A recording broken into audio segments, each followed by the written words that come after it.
Response करते हैं तो वो हमारे घर आता है। लेकिन आज के जो लोग हैं वो दरवाजा खटखटा नहीं रहे बल्कि दरवाजा तोड़कर अंदर आ रहे हैं। अरावली की गोद में हजारों गांव बसे हुए हैं, उनसे पूछा नहीं गया कि आपके गांव में आपके घर में हम ये करने वाले हैं।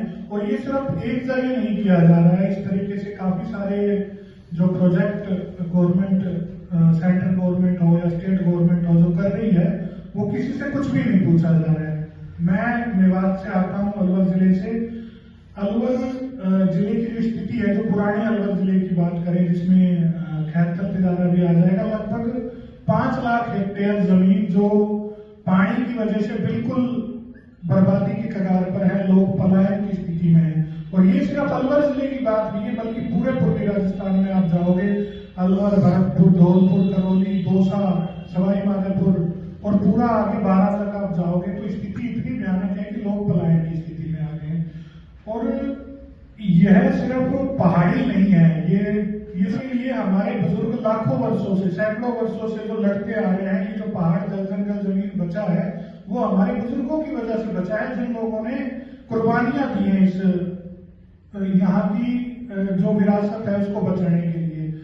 जो एनवायरमेंट डिपार्टमेंट है जो केंद्र सरकार का, उसको बने कितने साल हुए, 60 साल हुए होंगे।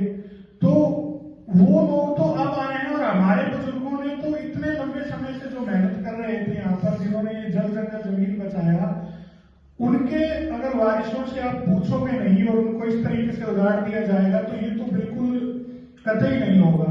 और अरावली जिसमें पशुधन जो है, लाखों की संख्या में पशुधन, लाखों की संख्या में ग्रामीण हैं और कितने वन्य जीव हैं, कितने पशु पक्षी हैं जो यहाँ पर सर्वाइव करते हैं।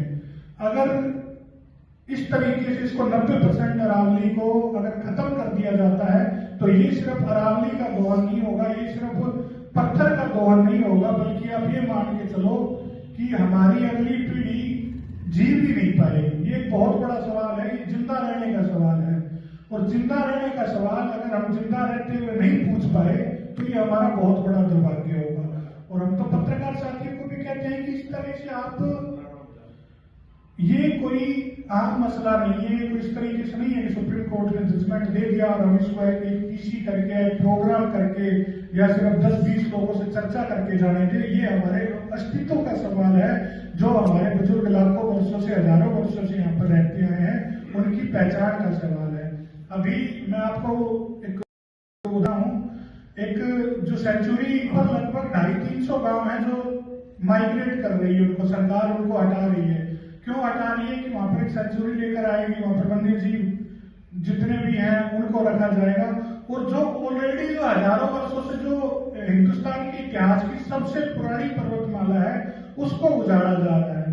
तो ये बहुत सारी बातें हम इस पे कर सकते हैं, लेकिन ये दुर्भाग्य है कि इस तरीके के फैसले माननीय सुप्रीम कोर्ट देता है।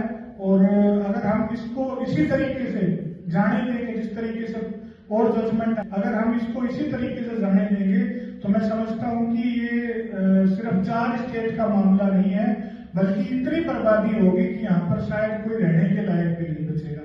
धन्यवाद।